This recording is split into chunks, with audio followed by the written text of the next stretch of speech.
Can you hear me through the system? Can you hear me? You can hear? Can you hear?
Okay, good morning, everyone.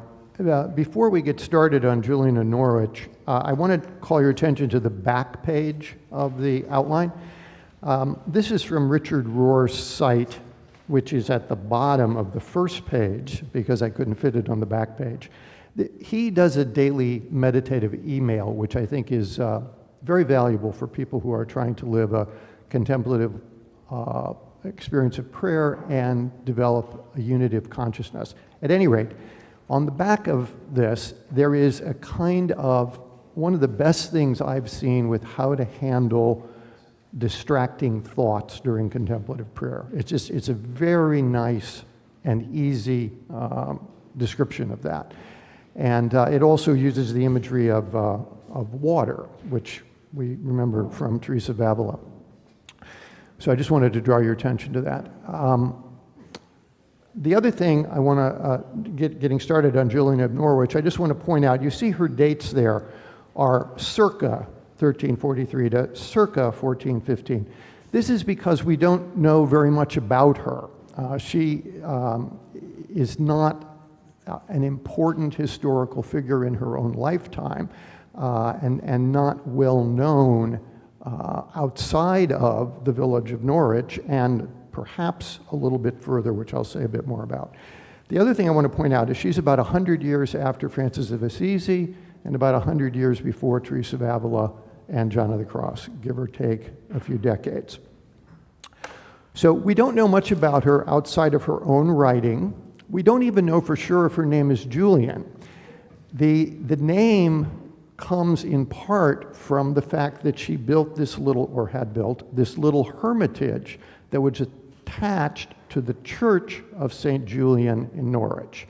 So again, we don't know if that name just kind of stuck with her or how the name really came apart. We know nothing about her family background or anything like that.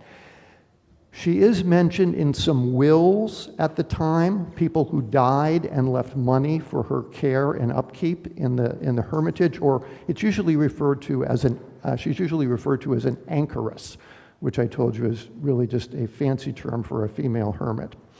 The other thing that we know historically, there's another woman mystic in England during the time that Julian is alive, and her name is Marjorie Kempe, sometimes spelled Kempe. She dictated what some consider to be the first autobiography in the English language, and in it she mentions visiting Julian of Norwich. So that's the only kind of historical record we have, aside, as I say, from these wills that were where she was left some bequests. So Julian writes a book that is called The Revelations of Divine Love. I actually don't think I ever wrote down the name of that, but in case you want to write it down, well, here, let me do that.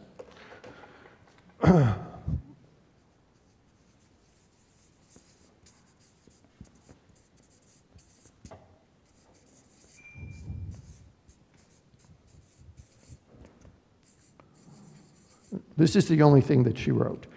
Now, what occasioned the writing, she lived during the time of the Black Death, and she asked God to experience the passion of Christ in a bodily illness that she would contract, but not die from. That, in fact, occurred. She became quite deathly ill, but did not die. And the revelations occurred during the course of her illness. She indicated that they occurred on May 8th, 1373. And she first writes them down in what they call the short form. And then about 20 or so years later, she goes back and reflects on them and kind of, if you will, develops them.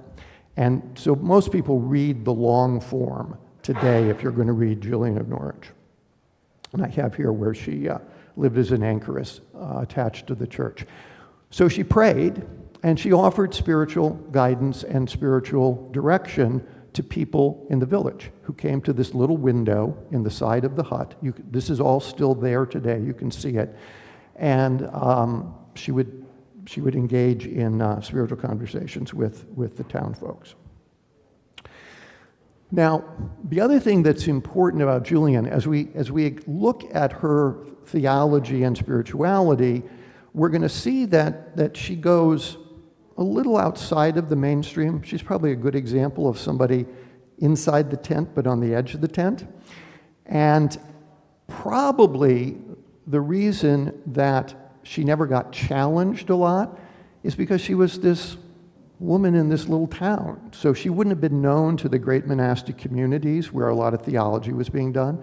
She wouldn't have been known to the universities where a lot of theology was being done. So she's just this little person sitting off here on the side, explaining and writing about her experience of God. So she shows an awareness of Scripture. She doesn't really quote Scripture a lot, but it's clear that she knows Scripture and has meditated upon Scripture. The other thing that's clear when you read her book is that she experiences her own inner life, her own spiritual life, as a dialogue between what she's learned from what she calls Holy Church and what God has revealed to her personally. So she's living in the midst of that dual experience, and she's quite content to live with the paradox of that. Her experience is very important, but she constantly talks about Holy Church teaches us this and Holy Church teaches us that.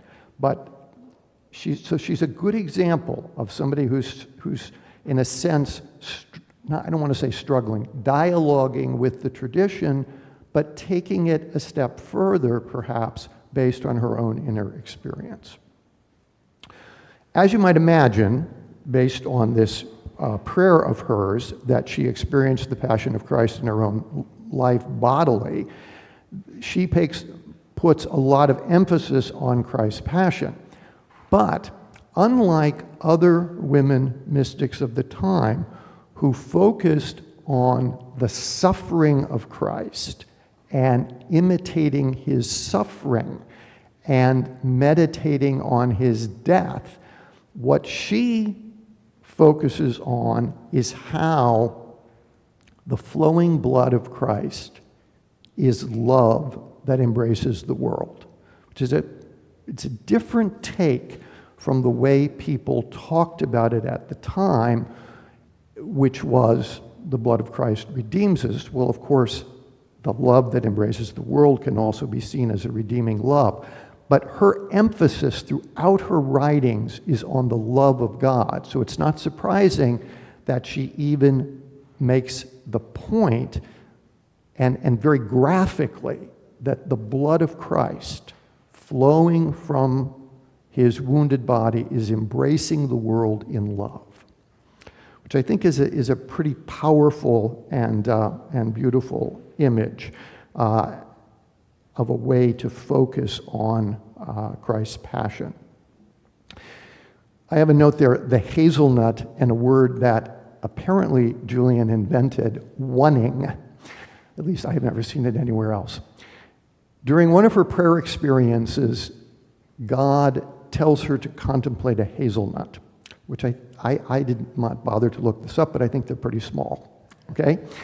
And she has the experience that all of creation is contained in that hazelnut, that God's love for all of creation is manifest for his love in everything and anything. And this hazelnut somehow becomes a symbol of the oneness of all created things in God's love.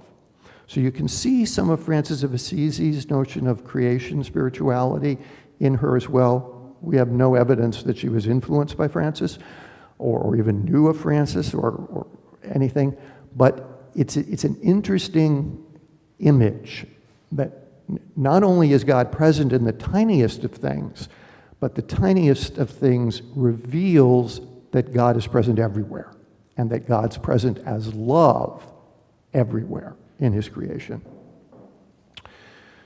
Okay, now another thing that is very interesting about Julian, she is constantly asking God to show her sin.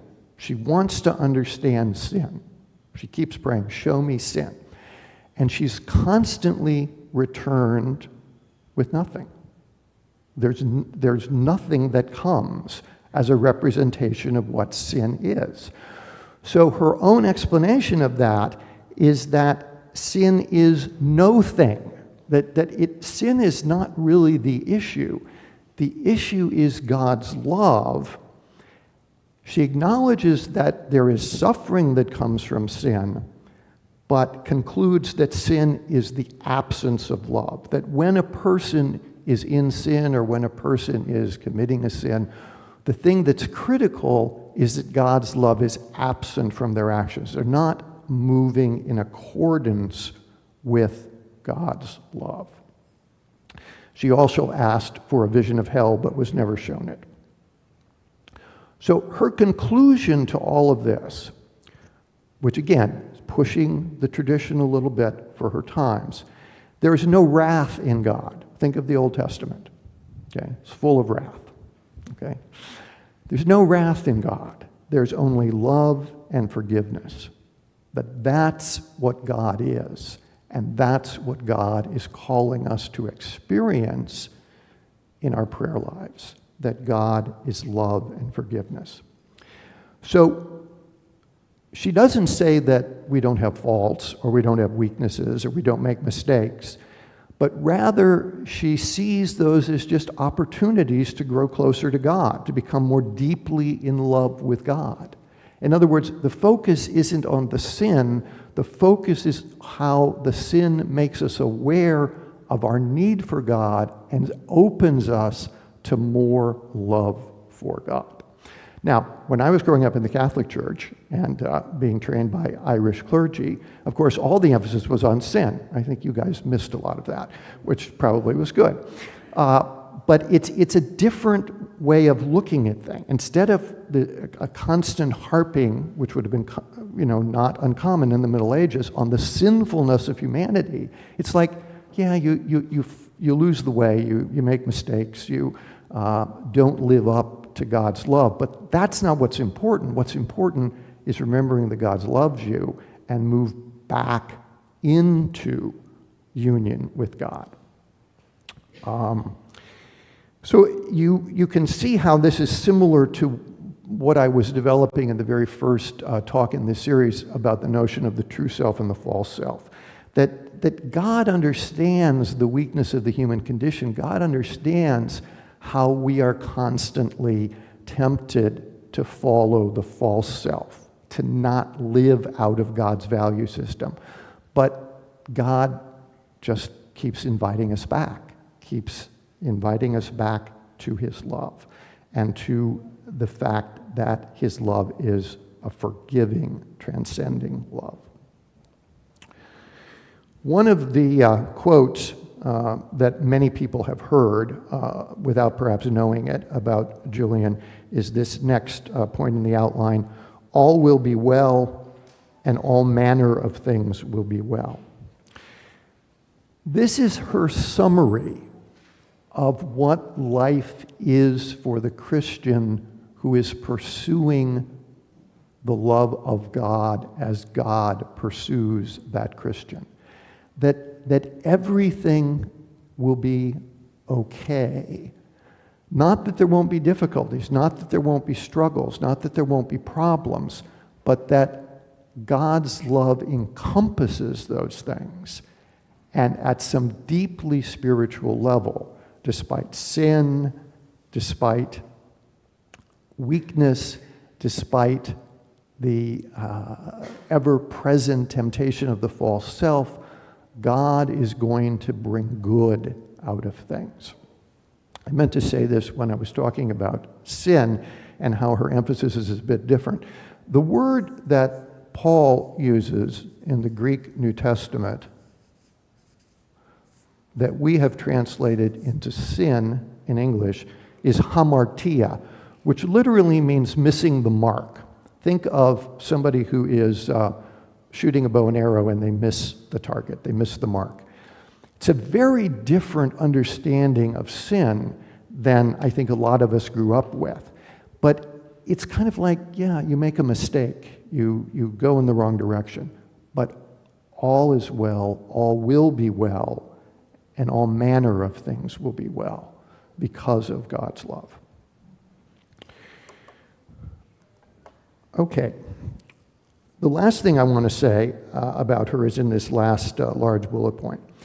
The other thing that Julian is famous for, not aware of anybody else, certainly in her time talking about this, is this notion of God as our mother, and even Jesus as our mother. She goes back and forth between talking about God as mother and Jesus as mother.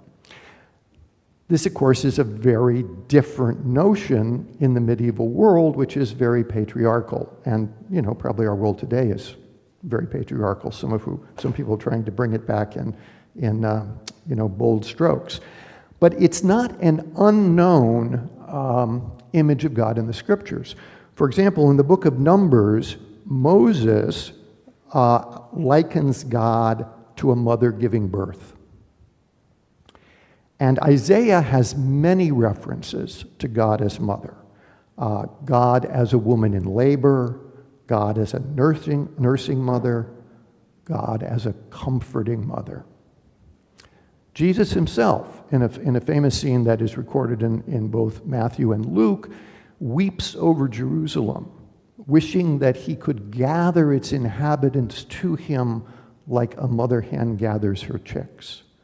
So the notion of a kind of femininity in God, a motherly quality in God, is not absent from the Judeo-Christian tradition. It's just not ever been emphasized very much, which is one of the things that's very unique about Julian. She really, there's whole chapters in her book where she talks about God as our mother and Jesus as our mother. So one of her statements, which I quote in full here, is, "I saw three ways to look at the motherhood of God. The first is that she created our human nature. The second is that she took our human nature upon herself, which is where the motherhood of grace begins. And the third is motherhood in action, in which she spreads herself throughout all that is. All one love." And I have in parentheses Trinitarian, because I really think she's describing the Trinity there without necessarily meaning to, okay? So she has the motherhood of God as a creator, what we normally associate with the Father. She has the motherhood of Jesus. Again, Jesus was obviously a man, but there's these motherly qualities. And then she has the motherhood of the Spirit, which spreads throughout the world. Again, she doesn't use those words, but there is a way in which the traditional understanding of the Trinity has been recast in feminine language here. And I think that's important because, as I say, we've grown up in a culture, in a church, in which patriarchy has been a dominant theme. And the corrective of femininity, of motherhood, as an aspect of the divine is, I think, highly important. I mean, God has no gender, right? Jesus had a gender, but God doesn't have a gender.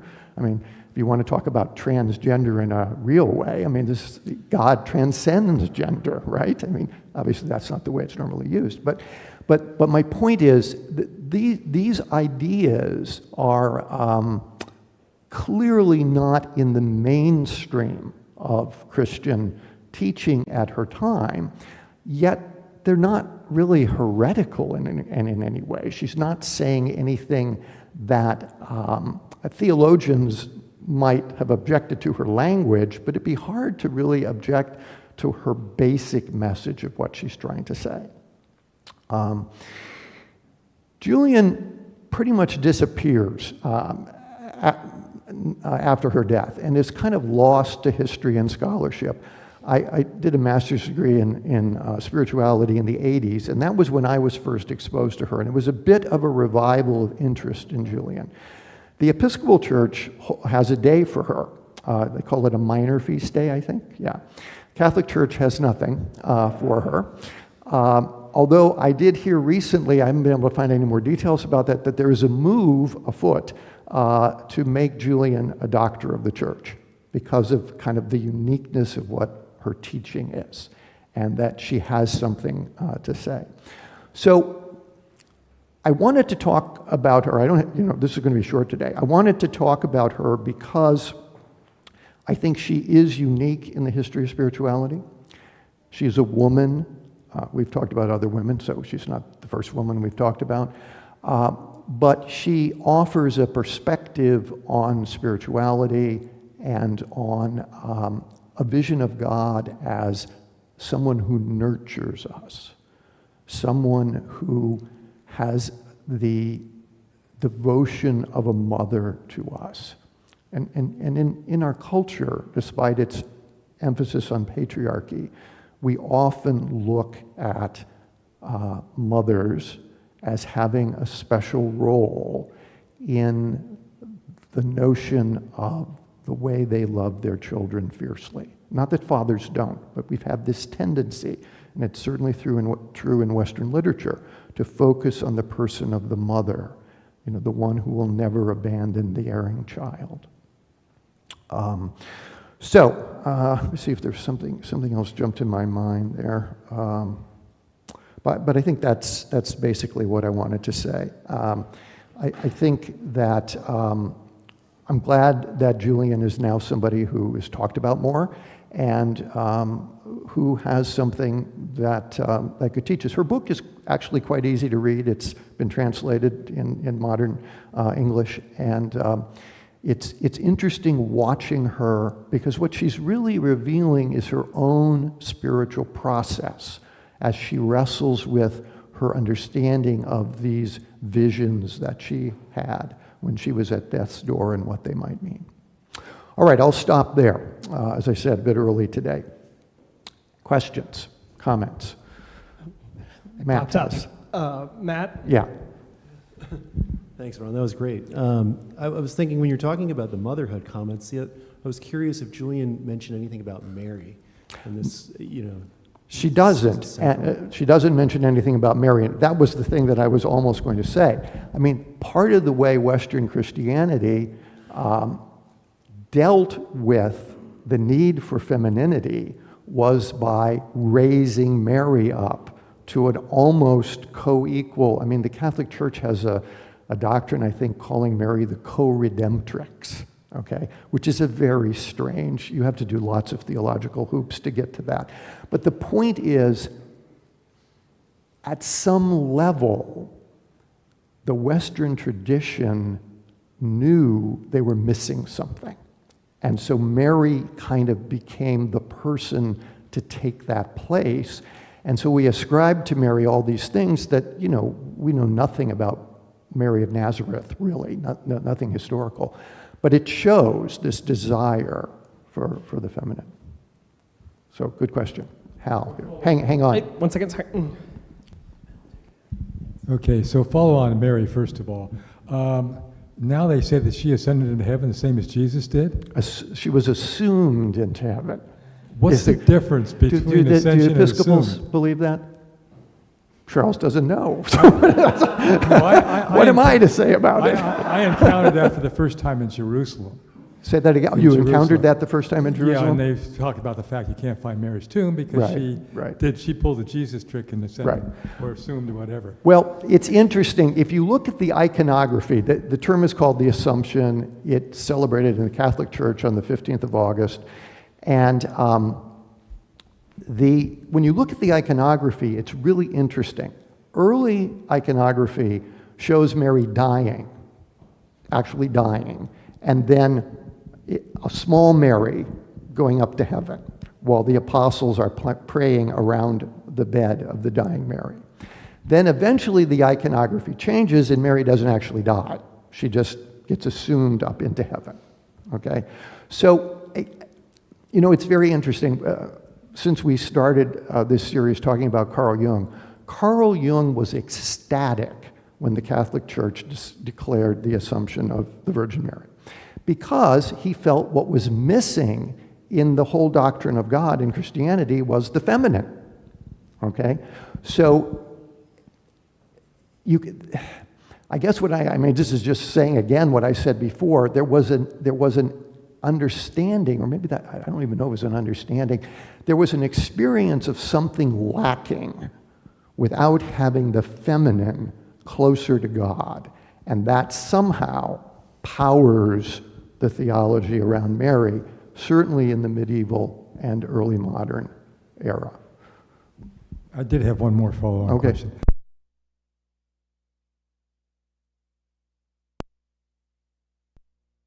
The absence of God, presence of God? I don't really know. I think what's important about it is not whether she's the first or not, but that she was so wanting to see sin, which says something about the religious time she was raised in. I mean, there were undoubtedly people going around talking about the Black Death as God's punishment for human sin, okay? The medieval worldview tended to look at things that way. So she's desperately asking God to show her sin, and she sees nothing. So I think that's what's critical about it, is that she wants to understand it, that she's not satisfied with the way sin has been perhaps explained to her traditionally, and so she wants God to show her sin. Because that's what I was raised with that idea. Sin's nothing more than just the absence of God. Yeah, sin is the absence of God. Yeah. That makes perfect sense. Sure. Bob. Following up on the question of the sin, is the fact that she did not see sin due to her hermitage lifestyle? Is that characteristic of hermits? No, it's not that she was unaware of what sin was. Okay. Because she talks about knowing it. Remember, she was in dialogue with other people. So she talks about knowing that sin brings suffering, but she wants to understand the essence of sin. She wants to somehow see sin in all its ugliness and all its horror. And what she's shown is nothing. So it's merely the absence of God. It's not a thing in itself so much as it's an absence So in her of view, God's it's love. not seeing someone commit a Right. terrible act, Right. something like that. Okay. Right, exactly. It's kind of like I was reading someone was writing about contemplative prayer and about distraction. It wasn't in this piece that I gave you today, but they were complaining to their spiritual director, or some young monk was complaining to his abbot that, it's like 100 distractions. I'm getting 100 distractions every time I sit down to pray. And the abbot responded, how wonderful, 100 opportunities to return to God's presence.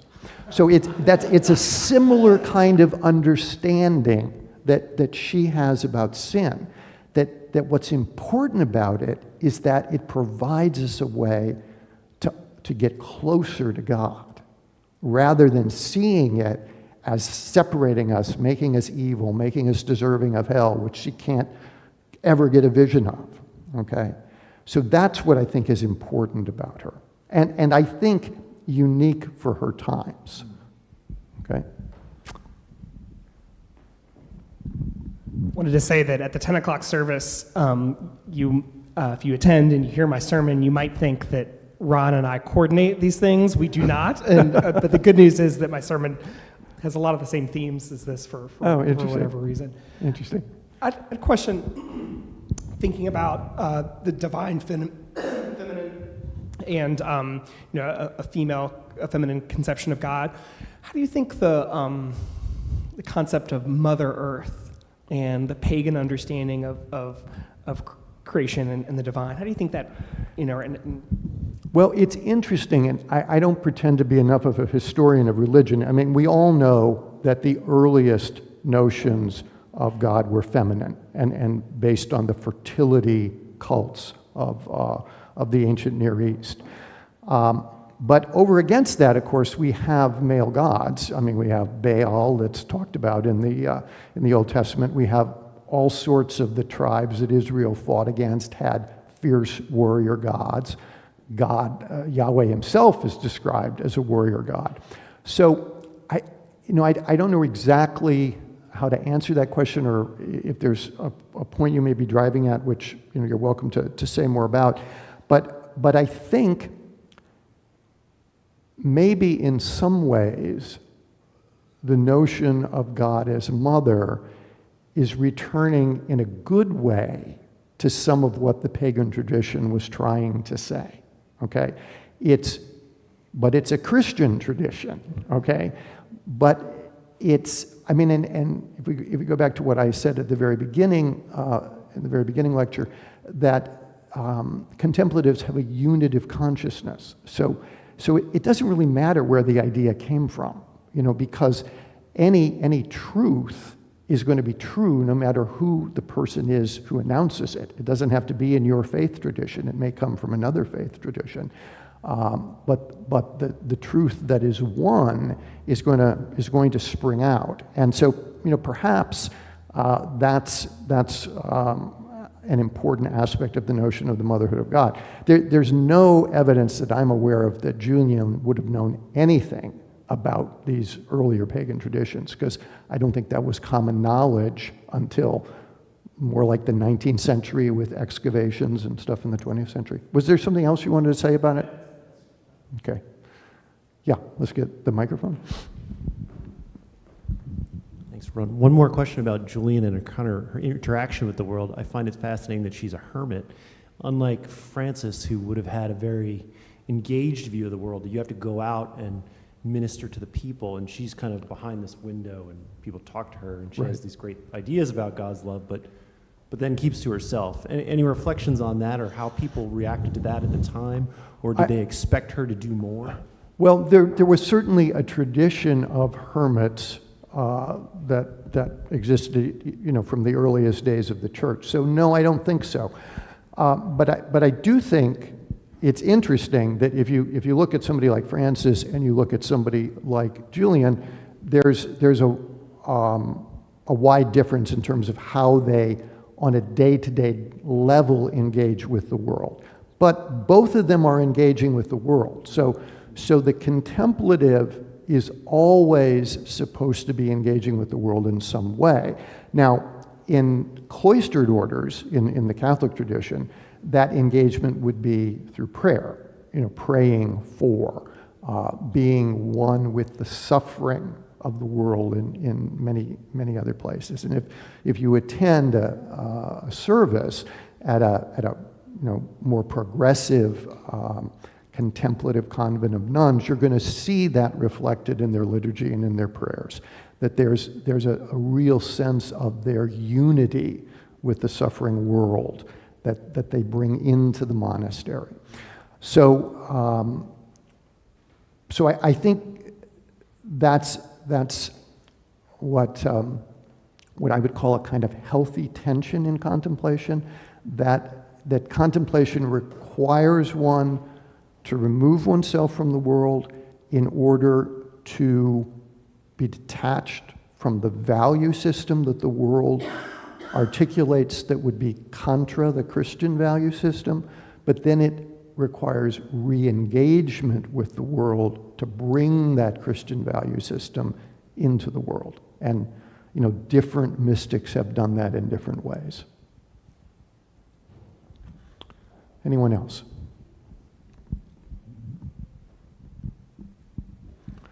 Okay then, I guess we have free time. See you next week for the Thank you, last Ron. one. Okay.